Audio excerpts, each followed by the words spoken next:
I'm Ben Sawyer, and this is The Road to Now.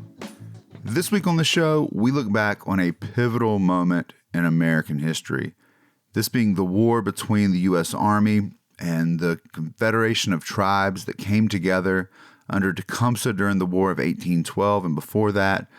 This moment that, we know how it ended, so we just kind of go, well, I guess it ended that way. But this was pivotal. It could have gone either way, and the battle itself and the relationship between these two generational leaders, on the one side being the Shawnee chief Tecumseh, and on the other side, General William Henry Harrison, a guy mostly known as the first president to die in office, but a guy who was once known as Mr. Jefferson's Hammer, a giant of a figure at this point in history. The relationship between these two characters is fascinating, as is the moment itself, as I said before. So I hope you guys enjoy this. We're resharing this. It was previously recorded about 2 years ago. The guest was Peter Stark. Fantastic book, fantastic conversation. So we hope you guys enjoy this episode. Bob and I are, I was like thinking about this before I recorded this, and I was like, do I say we have an overwhelming number of conversations lined up to record? That would be honest. It's incredible. We have so many great guests lined up, and right now we have new stuff to air coming up, but I've never had so many conversations where people ask, can we air this 2 weeks later or 3 weeks later when the book comes out? It's fantastic because it means we're interviewing some people who are doing cutting-edge research, but at the same time, it's a lot of work up front, and I'm excited to share those conversations with you coming up. As always, thanks to the patrons. You support the show. You keep it going. Thank you to all of you. Patreon.com/TheRoadToNow. Thanks to everyone who's taken time to rate and review us on your podcast app. And shout out to the new listeners on YouTube. That's growing. That's great. Last thing, I'm a comic. Many of you guys who listen to the show know this, but I just want to remind you guys I do a couple of regular shows in Nashville. If you like comedy, want to see a different side of me, love to have you out. Perfect Timing is my comedy game show. It goes on every month at Zany's in Nashville. And you guys can find all the information about that if you follow us at PT Game Show on Instagram. As you'll see, it's a different world I live in, but it's one of my favorite things. So check it out.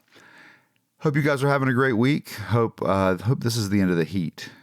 Please let it be the end of the heat here in the South. But if not, we keep moving on. Stay strong. Our guest today is author Peter Stark. His new book is Gallop Toward the Sun, Tecumseh and William Henry Harrison's Struggle for the Destiny of a Nation. Now, notice the subtitle. Now, it's Gallop Toward the Sun. The subtitle here is Tecumseh and William Henry Harrison's Struggle for the Destiny of a Nation. If you're into presidential history and you hear the name William Henry Harrison, you think, oh, that's the guy who didn't wear a coat to his 2-hour inaugural address. He caught a cold. He was dead, in a month, a couple weeks, and he gave us John Tyler, that awful, awful man, John Tyler, the first accidental president. But I want you all to read this book because there's a lot more to William Henry Harrison than his presidential biography. I call him, he is a founding son, right? He is the son of that generation. And so, Peter, to begin, tell us a little bit about young William Henry Harrison. Where did he come from? Yeah, you're so right about the popular conception of William Henry Harrison. I say he's like his most known characteristic is a trivia question in a bar and shortest term presidency. So he had a really interesting background and unexpected for what he ended up doing. As you say, he was the son of a founding father, a founding son. So his father was Benjamin Harrison V. And for those who are, way into their revolutionary history or know it pretty well, Benjamin Harrison V was a Virginia planter, and he was a fifth generation Virginia planter. So the Harrisons were one of the very, very oldest families of Virginia planters. And Benjamin Harrison V got involved in the revolution, the revolutionary movement. And he was the guy who literally shepherded the Declaration of Independence through the Continental Congress. He was, I think he was the head of the committee of the whole, but he was the one who kind of ran the debate and getting the Declaration passed. So he was a really fundamental founding father. And so what happened was that Benjamin V, who sounded like a pretty wild guy, he boisterous, Falstaffian is how some people describe him. But he spent so much time away from the plantation that the plantation started to not do very well. And a lot of those Virginia plantations they were always struggling because they'd borrow so much money from the London tobacco merchants and struggle with that.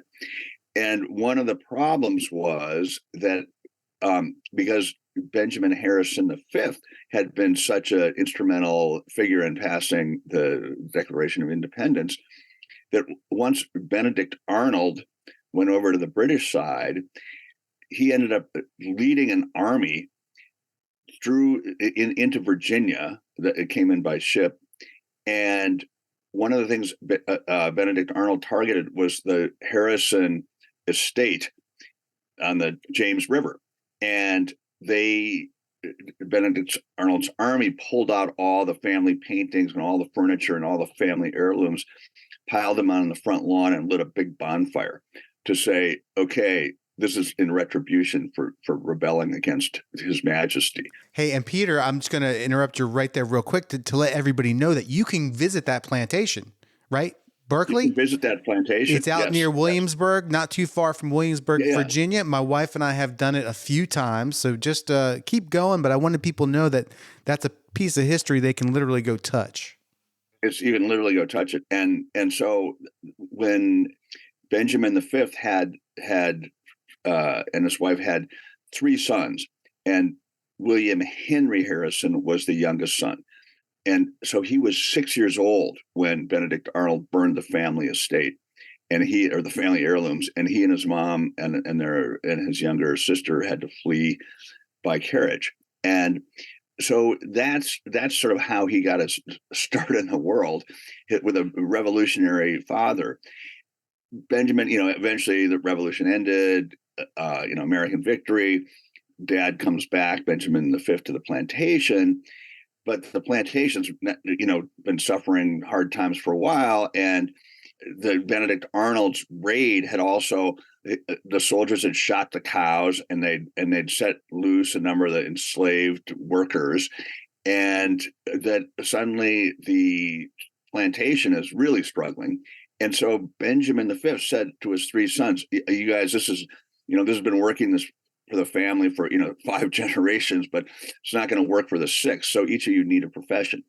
And so one of the older sons was designated to be a lawyer, the other one a merchant, and William Henry was designated to be a doctor. And William Henry was a smart young man and a good student, but he also liked the outdoors. And he got a good education. He liked the classics. He liked reading about Julius Caesar and Roman military campaigns.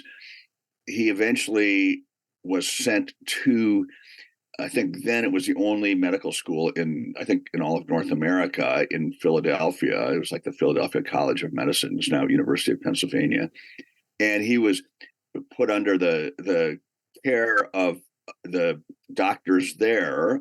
And one of them is, you might know this from your early 19th century history, Benjamin Rush, who was a famous doctor of the era. And he's like the doctor of the era. Yeah, he's like the doctor of the era. But he's also, I actually love this part of the whole story, because he was harked back to the old school of medicine. And sometimes it's called heroic medicine, but it's really kind of a medieval form of medicine where you try to balance the body's humors, the different humors in the body. And this entails a whole lot of bloodletting Yeah. a whole lot of purging and a whole lot of measuring of the contents that are expelled from the body, and to know precisely how much is being expelled. I used to, Peter, if I could, I used to I do stand up comedy as well. I have a bit about like, you'd be better off if you couldn't find a doctor in the 18th century because they had one solution to everything. And it was like, you've just got too much blood. Like you'd walk in, you'd be like, my stomach hurts. They'd be like, too much blood. You have a broken leg. They'd be like, too much blood. If you're bleeding to death, they'd be like, walk it off. You'll be fine. Right. But I want to go back and talk about, we're getting to this part of the story. But what struck me is like how much William Henry Harrison is born into these forces that are at work that are so important and so kind of era defining for the early republic that we don't seem to acknowledge in most of our imagination of that time. I mean, the first one is, I want to say this because Bob said founding son. Yes, Bob. I mean, if you listeners, if you haven't heard Bob's series Founding Son about John Quincy Adams, it's incredible. But this is the parallels, Bob, struck me. I mean, young John Quincy Adams watching Bunker Hill right from his place, young William Henry Harrison watching his place get set on fire. Yeah. I mean, definitely a different effect there, but nevertheless, like formative, like early experiences. Like, what was your first memory? Like, mine was like, I don't know, getting a toy at Christmas. What was yours? Mine was like the first day at the beach. What was yours? The day Benedict Arnold burned my entire family's heirlooms and possessions. And of course, Andrew Jackson had his own experience, although he didn't have a founding parent per se, although his mother was a heroic figure in her own right. But yes, that generation, that founding son generation that would go on in the 19th century to establish a lot of what we know today. Or at least the historical narratives. That's a really good point, and I haven't looked over, in a kind of overall arcing way the way you have, Bob, that what these guys did. But as you say, as Ben was saying, that there are these extraordinary forces operating on them, and that their fathers, their families, the founding fathers did such an extraordinary thing, and put themselves so far out there, and then as the son. I imagine, like in William Henry Harrison's case, it's like, whoa, what, that's setting the bar pretty high. Starting a revolution and start a new country. I'm not sure I'm up to doing that. So I've really wondered about the sense of ambition that comes with being a founding son. Well, that to me is what strikes me as well, because, the difference with Harrison is that he's a Virginian. He's an elite Virginian of that family. And one of the other things we don't talk about is number one, this issue of slavery, right? I mean, the British in Virginia, Lord Dunmore's proclamation in 1775. One of the things that infuriated the Virginians was the British proclamation that if enslaved people would turn on the plantation owners, that they would be brought into the British Army and then freed. Now, the other side of that is just how bad the situation is for a lot of these folks. I mean, at the Constitutional Convention, most people think slavery will ease its way out pretty soon because of the same thing that was convincing Benjamin Harrison to get his kids out of agriculture, the soil depletion. The soil depletion was terrible by this point in the oldest parts, which does two things. For a smart person like Benjamin Harrison, it says to you, I've got to get my sons out of this, and sends them there. But for a lot of Americans, it doesn't say we got to get out of the profession. It says we've got to go further west to find soil. And this is the quest of slavery. Could you talk about that in the context and how this ultimately pushes Harrison to join the military? Yeah, I mean, that's such a good point. And it is something I think it's that most Americans don't understand. And I didn't know anything about it until I was really literally digging into this and the research. And this in my previous book was about young George Washington. And so I saw very much the same arc. But tobacco depletes the soil so quickly. And that for these, tobacco plantation owners, they constantly had to find more land. And they had the slave population that they could, put forward to go and clear land. I mean, literally chopping down trees and pulling out stumps and all the things that, we think of as the settlers on the frontier doing on their own. they had the forces of these enslaved people to clear huge amounts of land and then plant tobacco. But it developed in the Virginians very early what they eventually called land hunger. They're always looking for more land, and there always is more land because they're on the edge of a continent and on the eastern edge, and so to the west there is always more land. And so the Virginians, and this is one of the main themes in my mind in American history, is the powerful urge the Virginians had to seek Western lands, and it runs right through the entire history of the United States.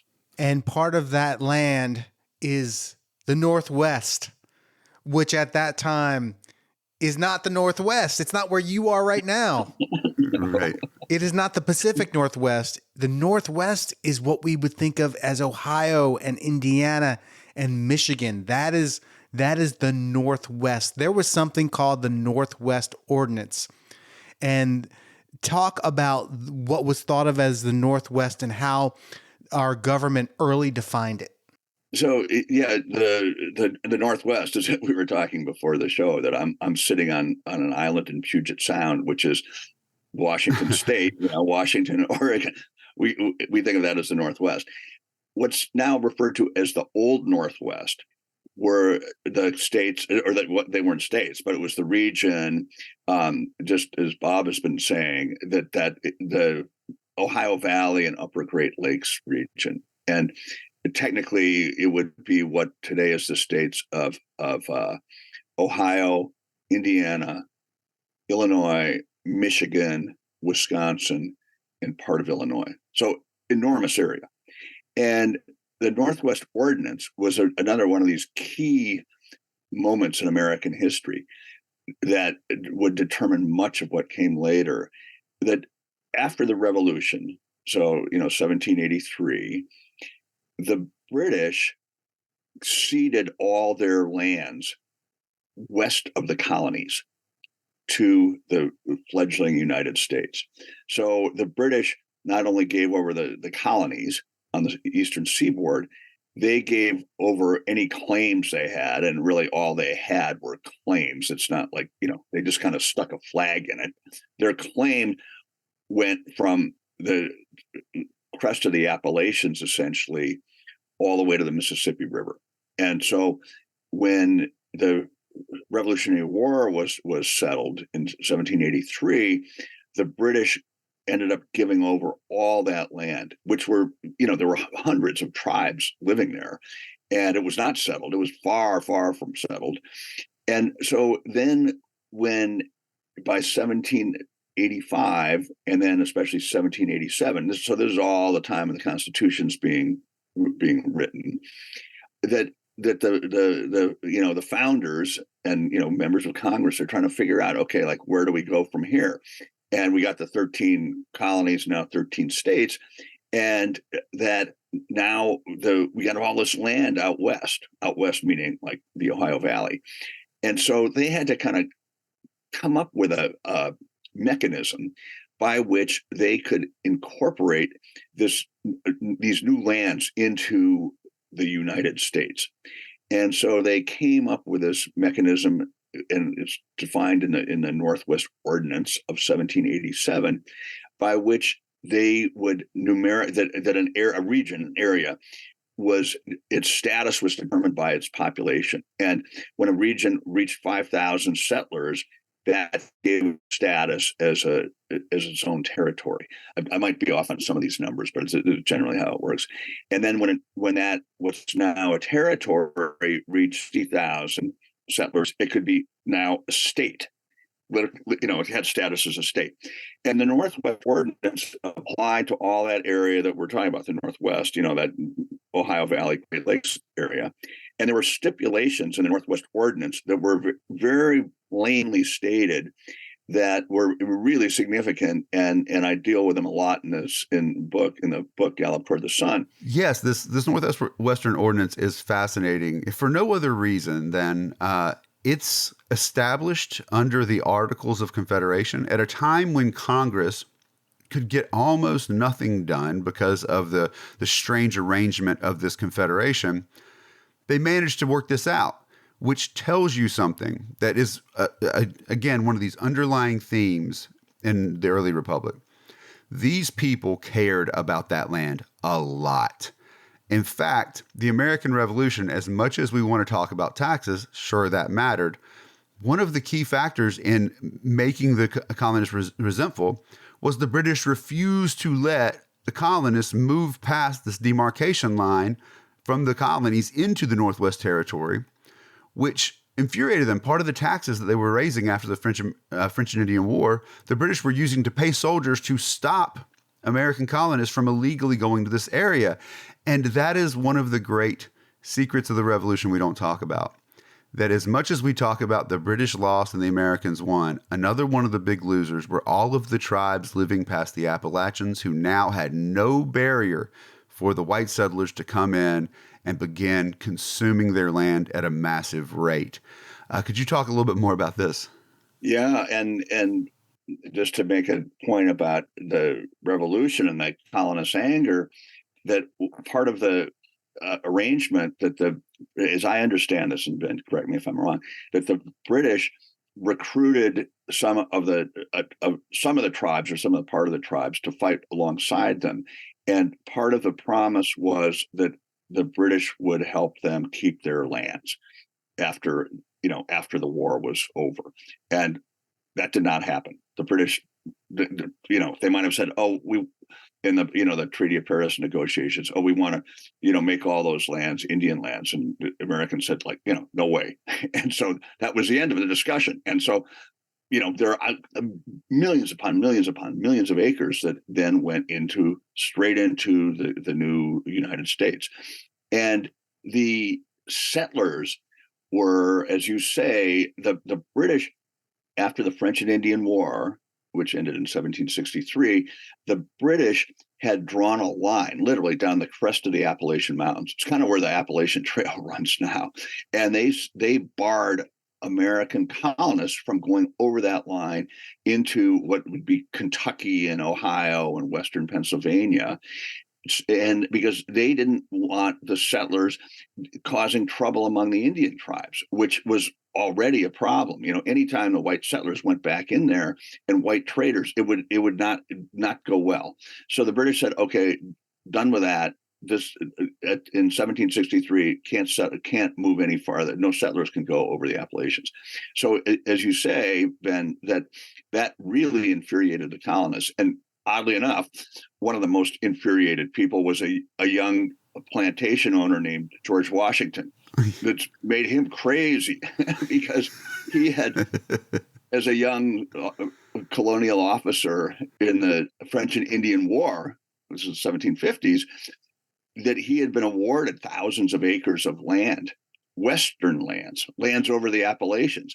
And so here's, land hungry George Washington, young planter, gets all this land for his military service in the Southwest over the mountains. But now the British say, no, you can't go there.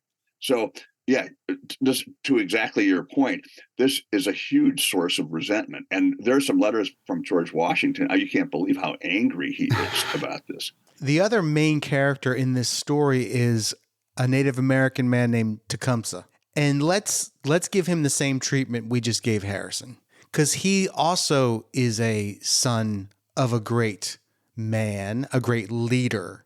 And I think there's, I got family in Ohio, and for years we come back and we stop in Point Pleasant, if I have that location correct, which is famous to the Mothman. But before the Mothman, it's famous to, correct me if I'm wrong, Cornstalk. Is that right? And there's a Correct. connection here with Tecumseh's father. And this is an important battle that happens there in what is today is West Virginia, I believe, on the West Virginia side.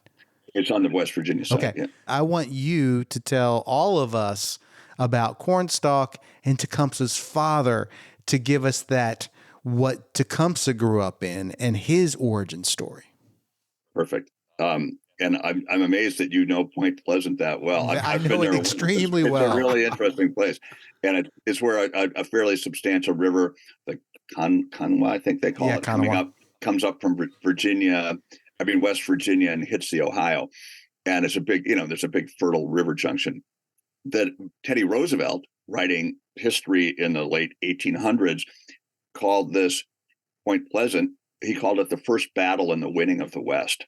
And so that's where we're going with this. So Tecumseh's father was a important war chief, Shawnee, and his mother was also known as a leader. And in the Shawnee society, that women held powerful roles. And so Tecumseh came from an exalted line on both his father and mother's side. And just as we were saying about the settlers coming over the mountains or not coming over the mountains, in 1768, there was a treaty, and I won't go into all the details, but a very spurious treaty made in what's now upstate New York, Treaty of Fort Stanwix, in which the British claimed from the Indians what's now a good chunk of Kentucky. And not all tribes by any means agreed to this. In fact, almost no tribes did. It was the Iroquois up in near the Great Lakes were swinging the deal, not the tribes who actually lived on this land. And so white settlers started coming over the mountains in this late 1760s, early 1770s, despite this British proclamation line, and which kind of deteriorated and kind of got pushed westward. And then the Shawnee in what's now Kentucky and Ohio were, first they'd capture the traders and the settlers, and they'd say, go back. And these were, at this point, they were mostly traders coming over, white traders and surveyors. And they especially didn't want any surveyors coming over, the early 1770s. So the Shawnees would capture the surveyors, take their equipment and send them back and say, don't come back. Send them back over the mountains. But they kept coming. And one of them being George Washington's surveyor, among others. And this led to a lot of trouble of raids and counter raids and violence between the early white would-be settlers and the Shawnees and the Cherokees. And at a certain point, Lord Dunmore, the lord of the Virginia colony, and this is 1774, so the revolution has not started by a bit. Lord Dunmore said, "Okay, we're gonna go punish those tribes, the Indians back in the backcountry." And so he sends a force of mostly Virginia colonial soldiers, militia, over the mountains and to punish the Shawnees. And part of his army camps at Point Pleasant, which is actually where some of the best land is. And actually George Washington has claims in that very area. And a leading Shawnee chief called by the name of Cornstalk assembles a force of Shawnees up in what's now Ohio. And they make log rafts and come across to Ohio in the middle of the night and launch a surprise attack on Lord Dunmore's soldiers. And that's called the Battle of Point Pleasant, the battle that Teddy Roosevelt called the first battle for the winning of the West. It really ended up more of a draw than with a winner or losers. That there were sort of equal casualties on both sides by some accounts, and then the Indians withdrew, which they would typically do if they weren't making any progress and they were suffering casualties. And so, but in that battle, Tecumseh's father was mortally wounded, and he was taken off the battlegrounds, but he was clearly dying. And his eldest son, not Tecumseh, but Tecumseh's older brother, was a 14-year-old, and he was kind of observing the battle. But he was at his father's side as his father was dying. And his father made the oldest son promise to always uphold the family honor, to fight with honor as warriors, and to never give in to the whites.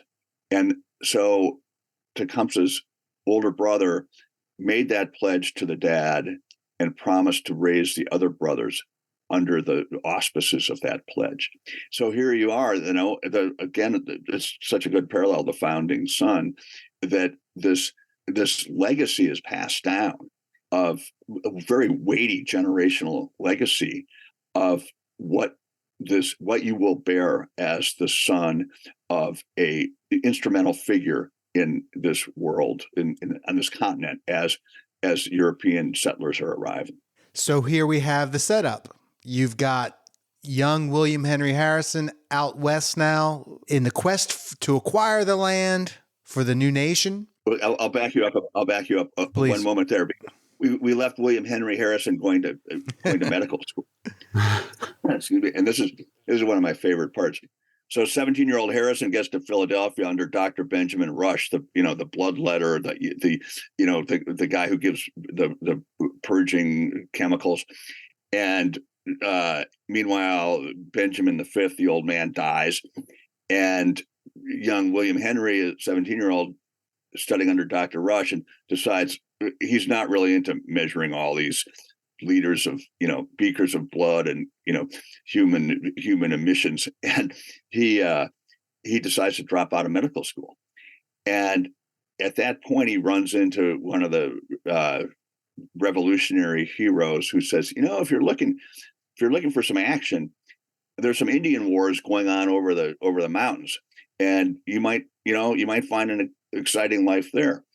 And so young Harrison, without telling any of the people who are supposed to be his guardians, secretly signs up for the military. There is no U.S. Army at this point. And it appears that George Washington, who's then president, actually signs his commission, or gives him a commission as an ensign, even though he is underage. And so then Harrison joins this force that Washington is sending over the mountains to, again, punish the Shawnees back in the Ohio Valley. And so Harrison joins this force and goes over the mountains. And then that's the backstory I was giving to what you were saying. Yeah. So let me get this straight. William Henry Harrison's working in a hospital. He's like, I'm tired of dealing with all this blood. And someone goes, hey, you want to see even more of it? Go out west. And he's like, oh, that sounds like a good plan. It's just like, maybe it just wasn't enough for him, because he goes out there and he walks right into like a massive slaughter. I mean, this is his first day on the job. He is coming on the tails of what is, you say in your book, the largest slaughter of any U.S., of the Army by Native forces, the 1791 battle that has a variety of names, but the natives call it, I want to make sure I get the exact words right here. They call it the Battle of 1,000 Slain. Could you tell us about William Henry Harrison showing up on what was the frontier at the time? Well, I mean, it was just like such irony, that, as you say, he wanted to escape the blood and feces back at the hospital, and here he is. He didn't like the indoor life, and so he literally steps off the riverboat at Fort Washington, which is way out in the wilderness, and it's where Cincinnati is now. And as he does, there are these hundreds of people coming screaming out of the woods, and their clothes are shredded, their bodies are scratched, they're emaciated. They've been running for 3 days straight, 100 miles to escape this massacre. And what had happened was Washington's forces under a guy named Arthur St. Clair were marching up through the woods up towards what would be now northwest Ohio, to the kind of the epicenter of Shawnee villages. And they made a bunch of stupid decisions, and they were surrounded one night without knowing it, and they were camping on a plateau and hadn't set up any defensive works. And in the morning, as they woke up, they could hear this whistling, ringing sound all around their whole camp. And it was 1,000 native warriors from many different tribes who had coordinated to attack them. And I think there ended up at least 600 or 700 dead, which was from this army. And that compared to, Battle of Little Bighorn, Custer's Last Stand, I think there were 200 dead there. And so this was at least 3 times worse. But it doesn't really have much. It's not really known to American history. I say it's been swept under the rug of American history because it was so humiliating. Yeah, well, and so much of this, I mean, this is the thing, is that if you go back and you look at the history of these moments, these figures, there is a very high priority put on the West. The West consumes them. Like I said, you couldn't get anything done on the Articles of Government, but they managed to actually like partition off the Northwest territories, establish there shall be no slavery there, lay out the terms for bringing in new states. And after the 1791 battle, you get the first congressional investigation in response to what happens there. And it was a big deal. And this, I want to read this part right here just real quick because I love this. One of the things about Washington, George Washington, was that he kept his anger corked. And there are a few recollections of people who saw what his anger looked like. And this recollection of his of Tobias Lear, his secretary, in private, whenever Washington finds out about this slaughter, these are the words of Washington recorded by Tobias Lear on finding out about this. They go in private. And Washington says, "Here on this very spot, I took leave of him," Sinclair, the guy who's just led this massacre. "You have your instructions," I said, "and will add but one word, beware of a surprise. I repeat it, beware of a surprise."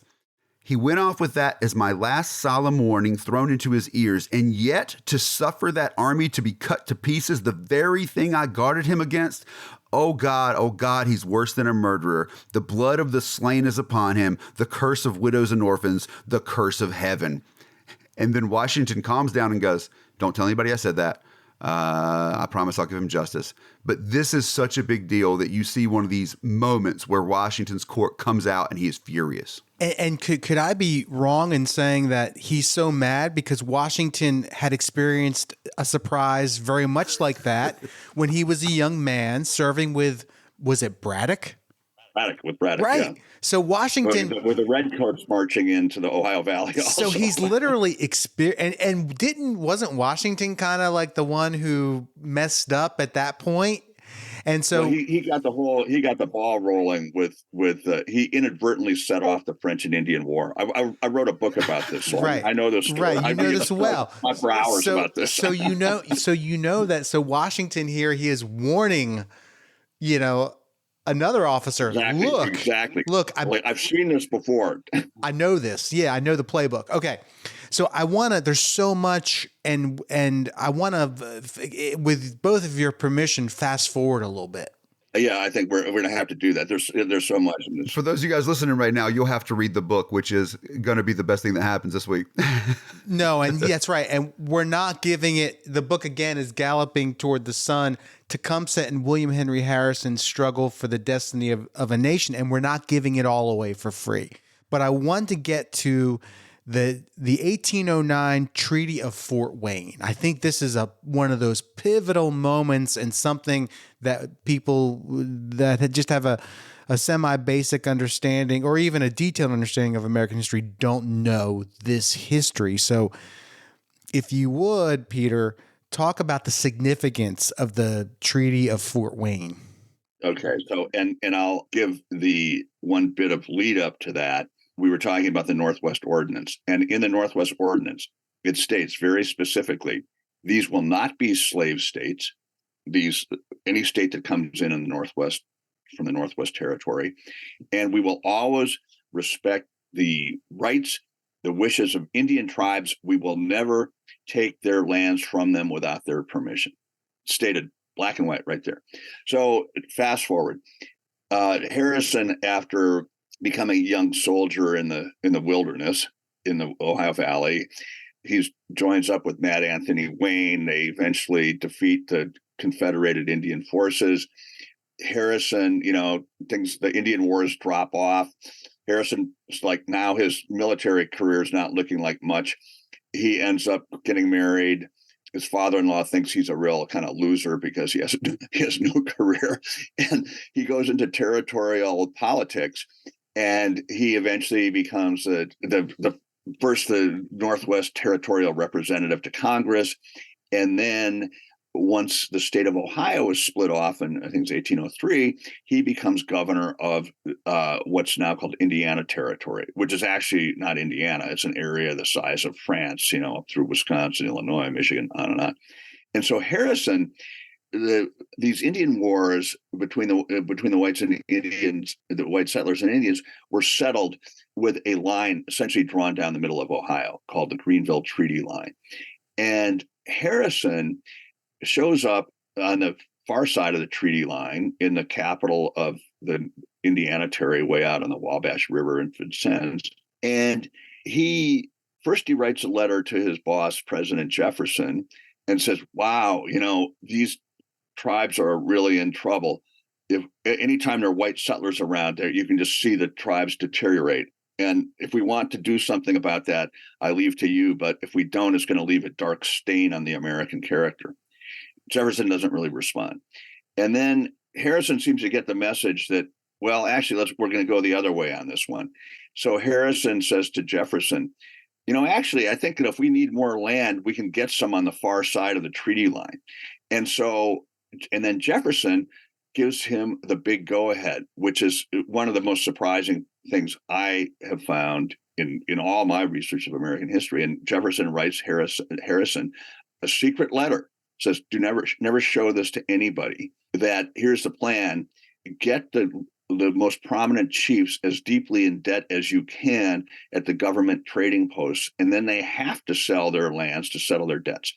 So Harrison goes about really aggressively getting lands on the far side of the treaty line by using all sorts of subterfuge. In 3 years, he gets about 30 million acres of land.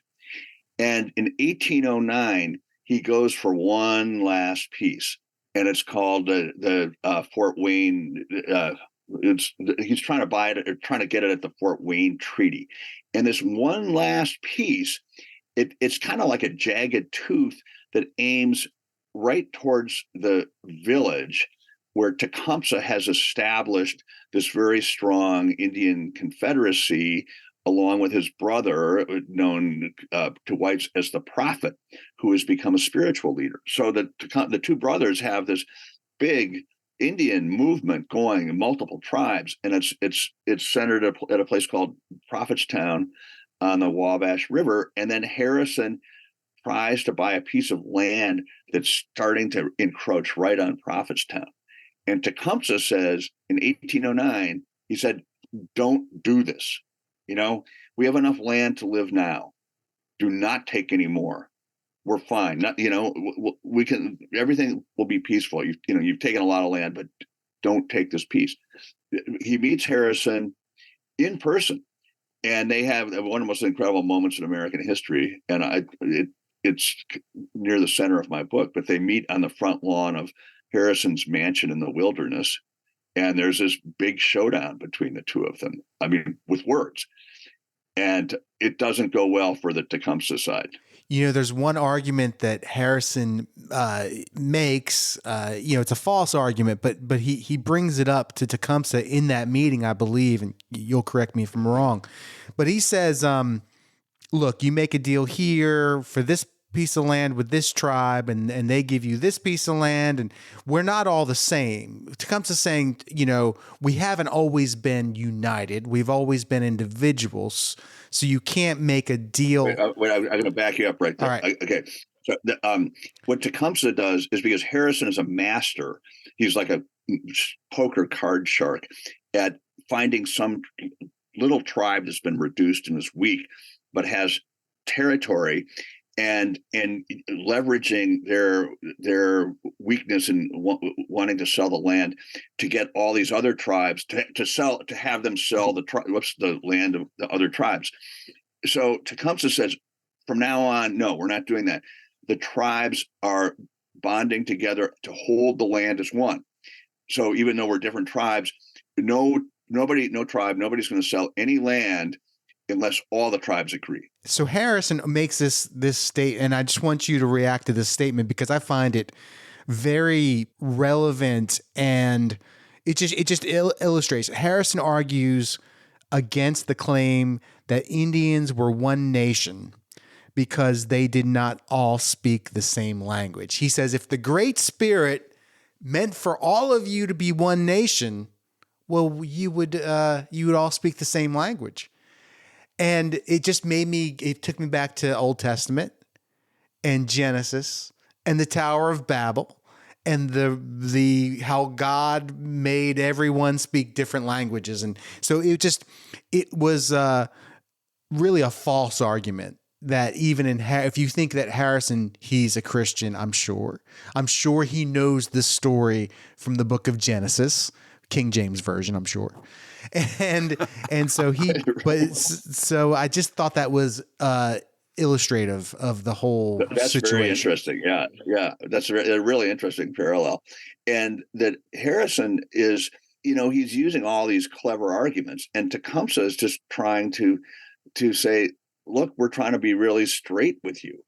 And that Tecumseh, one of the things that's been a pleasure about researching and writing this book, Tecumseh was this masterful orator. And Indian oratory has always been a high art, it still is. And Tecumseh was an absolute master at it. He was a master war chief, master diplomat, master orator. And so at these meetings, and like you call them meetings, there were much more than that, but they're like gatherings, that there would be clerks working for Harrison or whoever the white officials were, and they would take down Tecumseh's speech word for word through translators. And so we have these beautifully preserved, beautiful speeches that Tecumseh gave in these circumstances. And we have word for word what Harrison and Tecumseh said in this, this pivotal meeting on the front lawn of the governor's mansion in 1810. As I understand it, Tecumseh is leading a youth movement. And then you have this, but there's a spiritual connection to it. So you have the prophet and you have Tecumseh. Can you explain all that? Yeah, and could I add to that, Bob, too? Because it's bigger than, I mean, what I liked about your book, I read the classic book, The Shawnee Prophet, when I was in graduate school, about Tecumseh's brother, making the argument that, most of us know Tecumseh, if only like as a brand name or some name of a list of people you remember. But Tenskwatawa, his brother, was the prophet who actually helped unify these tribes based on a vision. He went from being an alcoholic to becoming this prophet who had this revelation. What I loved about your book was there's this third element of the family that I feel like gets overlooked, which is Tecumseh's sister, who was a female chief. And so, when you answer Bob's question, could you also talk about that element, about the story of women in this movement, which both these figures are irreplaceable in shaping the story? Yeah, and that I would write an entire book about Tecumseh's sister, Tecumseh, if there were enough material that I could find. She's an incredible figure, and we just catch little glimpses of her in the written record, but these little glimpses point to her as a very important person and one who had a very close relationship with Tecumseh, and Tecumseh really admired her. She raised Tecumseh after Tecumseh's father died, and Tecumseh and her mother left to go west of the Mississippi because it was just too violent in the east. So that she and Tecumseh had a very close relationship, and that in the course of all these land takings in the late 1700s, 1790s, and early 1800s, the tribes in that area started really kind of falling apart culturally in other ways. Tecumseh's younger brother, Tenskwatawa is the way I pronounce his name, what it became, was known as a drunk and a poor hunter and just, kind of a layabout.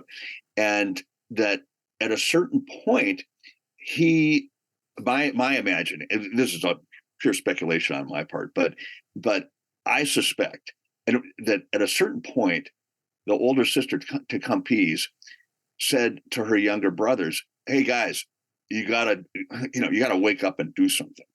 And at that point, Tecumseh was leading his own band, but of warriors and families, but he was more into like just staying away from the white world and being a hunter, and so he'd kind of checked out at that point.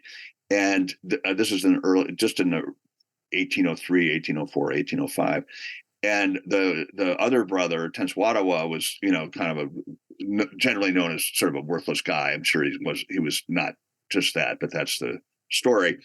And so then one day, and again, I think this is after Tecumseh told these guys, you've got to stand up, that Tecumseh's brother, Tenskwatawa, fell into a trance. And he came out of the trance with this vision that he'd gone to meet the great creator and had come back with the instructions for how the tribes were going to save themselves. And so he very soon became a prophet, which was not unusual. There were earlier prophets in the whole native culture, but he became a very noted prophet very quickly, and tribes and followers came from all over, from as far as Lake Superior and out west and all over, and they gathered to meet Tenskwatawa, Tecumseh's younger brother. And to the south, I should add too. I mean, there's this Western Front that doesn't seem united, but what Jackson's doing and fighting, the Creeks in the south, and what William Henry Harrison is doing out here, and what the the federal government and states are doing against the British, all during the War of 1812. This is all part of a unified story. They're not separated. They're all part of the same story, and that's how Jackson sees it. That's certainly how Harrison sees it from the American side. Jackson was so mad at the Creeks because he felt they were British agents through the British support of the Native Americans. So this is all one big story, and that Western side gets left out. And the Western side of the War of 1812, and which is where this heads, and as you say, the Creeks, were down in the war in the southeast, and many of the Creeks were great followers of Tecumseh, and the Tecumseh traveled all over the center of the continent, thousands of miles, unifying the tribes to work together and to hold the land as one, and then that becomes a huge force when the War of 1812 does break out. But yet, to our historical ears, this story has been lost. And the War of 1812, as Ben made this point to me yesterday, the War of 1812 has been lost, largely. Yeah. The Shawnee Wars are a lost story and a lost story.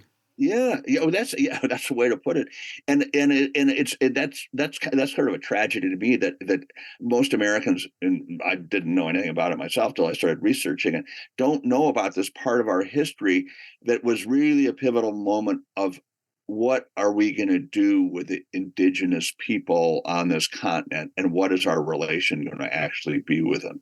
And this was the moment when it tipped over the edge in a bad way. And there were people who made that decision. Thomas Jefferson was one of them. William Henry Harrison, certainly Jackson was, he in a way, they paved the road for Jackson. Jackson came a few years later, but he picked up on what they were doing and just ran with it. And even the idea that we get to decide the fate of those people tells you something about the presumptions of the founding generation. Exactly. So where was Madison in this? Because when I reading the book, it's just like you sense at first Madison, he's aloof because there's a lot of other stuff going on that he's more focused on. There's a lot of tension with Britain, but he seems to be like, well, to Harrison in the early, and this is, we're kind of a little bit, we've gone past this moment with Madison, but I'm just, as a reader, I was just curious of this, where Madison at first seems like in his correspondence with Harrison, he's like, follow the rules. We got the treaty, we're going to honor the treaty, and then Harrison kind of manipulates the situation, and Madison's like, okay, well, you got to do what you got to do.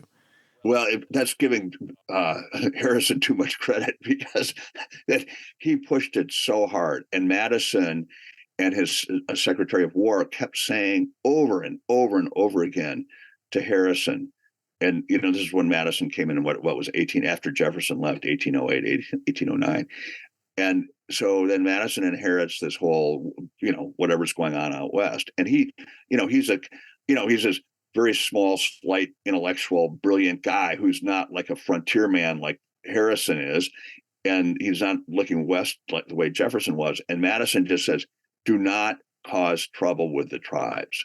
Do not do anything that's going to make the tribes upset. And yet Harrison keeps replying to him saying, hey, no worries, man. I got it covered. We're just going to do one more treaty. And, I know we can get a little more land here. No worries. And it's that treaty, that's the final treaty, the 1809 one, that Madison was saying, don't do anything that's going to upset the Indians. And Harrison said, I got it covered. And Tecumseh saying, don't make this treaty. Don't go forward. Don't go forward for this land. And Harrison just pushes it and pushes it right over the edge, and then it all explodes. It sounds like a drug addict's logic. Man, I'm just going to have one more. You know what I'm saying? Like, I ain't a problem. I just get one more. Now you just leave me alone. It's fine, man. It's fine. It really reads like that. It really does. Peter, I got to ask you, you write this beautiful book, well-researched, well-sourced, and it's coming out in a moment of cultural flux. It seems to me that one of the ascendant cultural narratives are, we don't want to hear about slavery. We don't want to hear about any misdeeds by the founders or whites that might make us feel uncomfortable or shame for their behavior. And so this is a book that could literally be banned in some states or some cities or some school districts because it may make some people uncomfortable with about how they'll feel about themselves after they read it. That's not the intention. How should we feel about the nation after reading this book? Like, the question is, we have this, we have the good, the bad, and the ugly of American history. How do we process the bad and the ugly and move forward alongside of it in a healthy way? That is a great question. And we can talk about that for a bit. Although I do want to say, I mean, maybe my book gets banned in some places, and that usually boosts book sales by a lot. So it will be big. Yes. I predict if your book gets banned, you'll win the Pulitzer. Yeah. It'll be as effective as stopping the colonists from going across the Appalachians. The bigger the ban, the bigger the prize, right? In fact, I'm pushing to ban this book. I will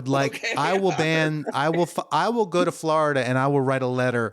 I'll be the single person in the school district who writes the letter. Please do that for me. And even though the book is not in anybody's curriculum at this time, but I'm going to write the letter, and then they'll just ban it because the AI will ban it. Yeah. Bob, we should just launch this episode. It'd be like, I'm Ben Sawyer, I'm Bob Crawford, and today's guest is, and then 49 minutes of beep. Yeah. Today's guest is the author of the banned book that hasn't been released yet, Gallop Toward the Sun, Tecumseh and William Henry Harrison's Struggle for the Destiny of a Nation. And then you can give me my 10%. Yeah, that's a fair deal. Well, we can swing that. There you But you raised such a good question, and it's really it's a profound one, and it's something it's so difficult for all of us to wrestle with emotionally.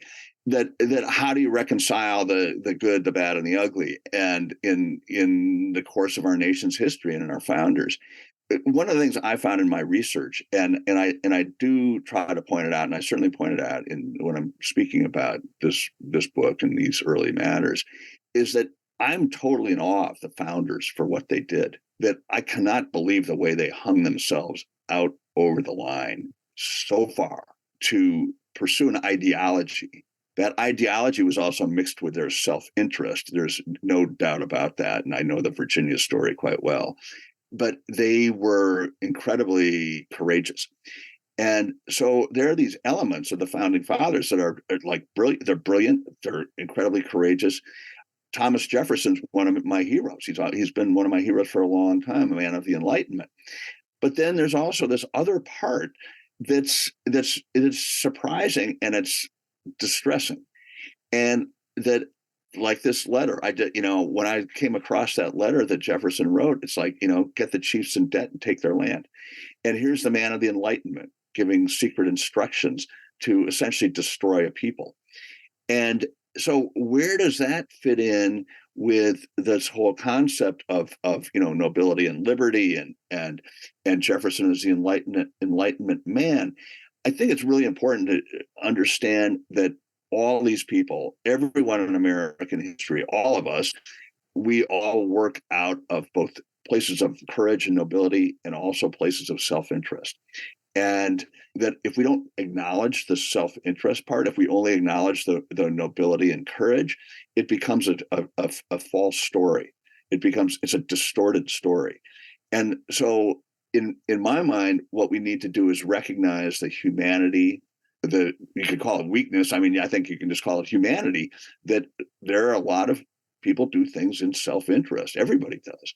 And these guys were no different, the founding fathers. And, in some of their cases, the self-interest were monumentally consequential and, literally changed the course of American history, whether it was enslaving people and keeping them enslaved for as long as possible, or essentially, you can call it stealing, grabbing, taking, buying, cheating them out of it.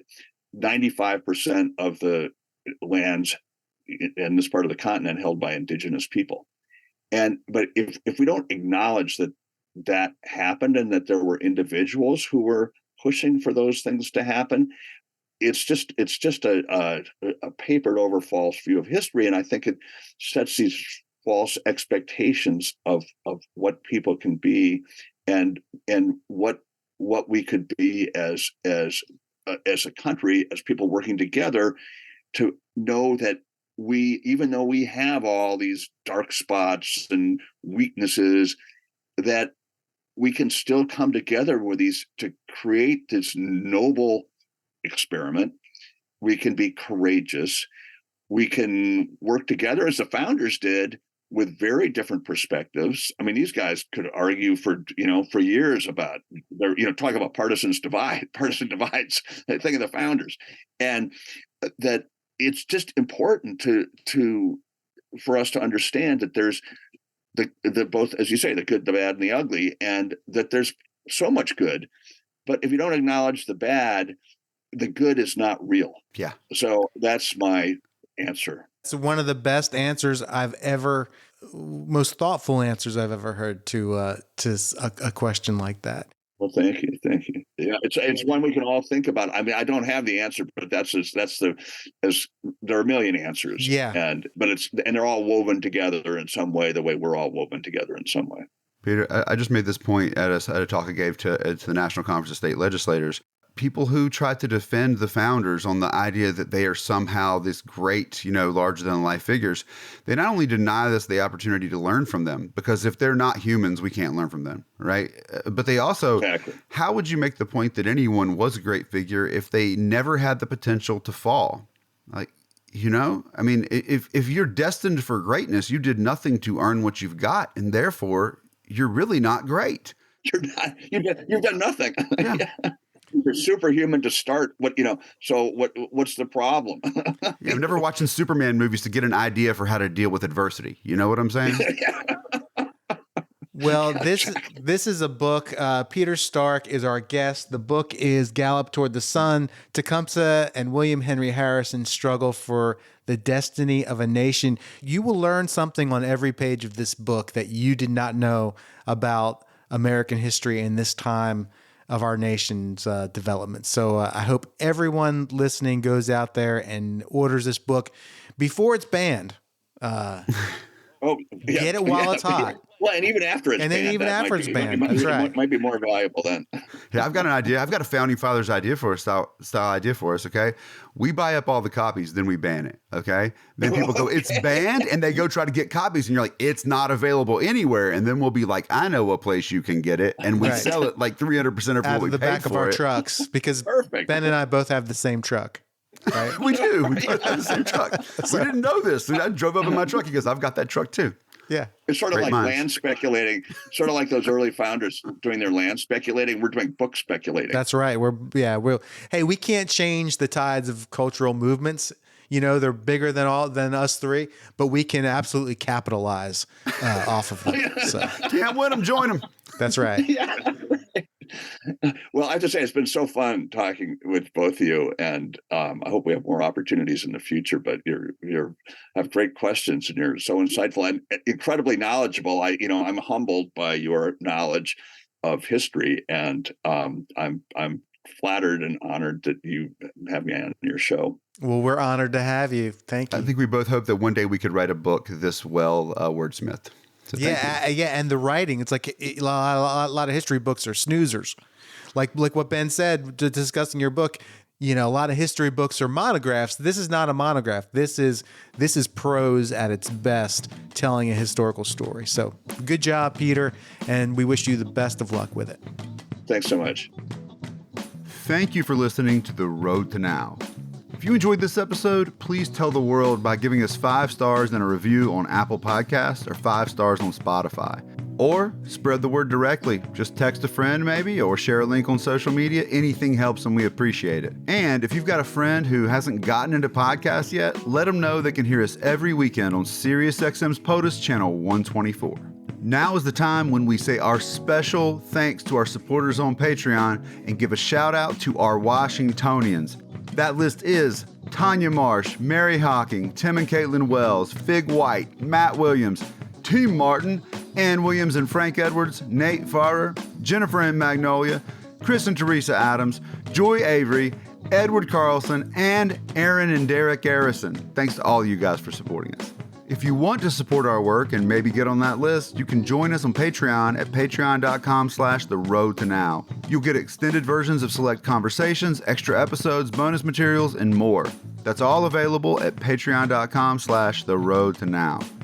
For more on the show, visit our website, theroadtonow.com, where you can easily search our back catalog and quickly find links to content. Why is it so good? 7 Ages Design. That's who made it. If you're looking for a website, go check them out. The Road to Now is hosted and produced by Bob Crawford and me, Ben Sawyer. Our associate producer is Gary Fletcher.